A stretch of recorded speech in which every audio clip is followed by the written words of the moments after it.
आज मिस्र में ईद है और ये मेरी छठी ईद है मिस्र के अंदर जो मैं आपको दिखाने जा रहा हूँ। आज हम पढ़ते हैं ईद की नमाज़ मस्जिद फ़तह अल अलीम के अंदर और आपके साथ शेयर करते हैं कि मस्जिद के अंदर का माहौल कैसा है और मिस्र के अंदर ईद उल फितर के बाद अब ईद उल अज़हा किस तरह मनाई जाती है, ये देखिए वीडियो के अंदर। सुबह के 4 बज रहे हैं। बाहर ठंडी हवा के साथ ये काले बादल हैं और नए इजिप्ट का ये रेगिस्तान अभी धीरे धीरे जाग रहा है। आज जब पूरे इंडिया में सब लोग बकरा ईद की नमाज़ के लिए घरों से निकल रहे होंगे, मैं अपने वतन से हज़ारों किलोमीटर दूर निकल पड़ा हूँ एक ऐसी जगह नमाज़ पढ़ने जहाँ हम जैसे सैकड़ों और लोग अपने मुल्कों से दूर होकर भी एक फ़ैमिली की तरह मिलते हैं। और अचानक इस सुनसान रेगिस्तान के बीच में आसमानों को छूते हुए 4 बड़े बड़े मीनारे नज़र आने लगते हैं।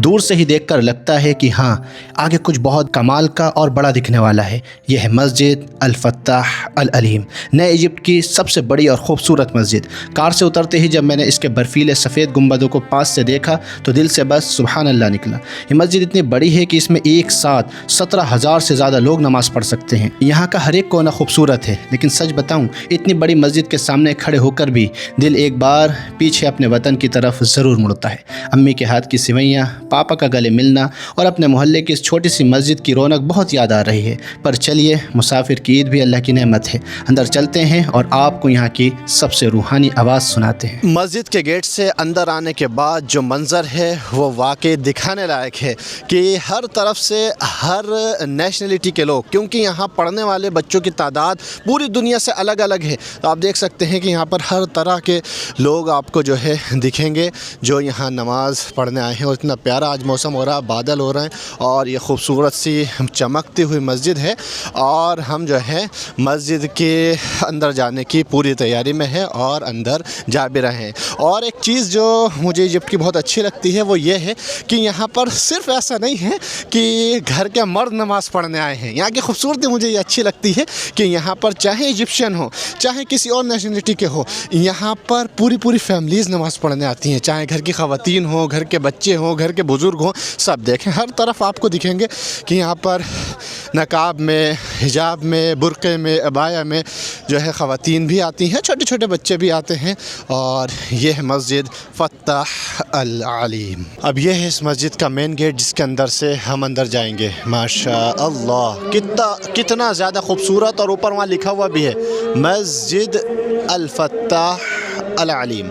यहाँ से जो है एंट्रेंस है इस मस्जिद के अंदर जाने का।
अल्लाहु अकबर, अल्लाहु अकबर।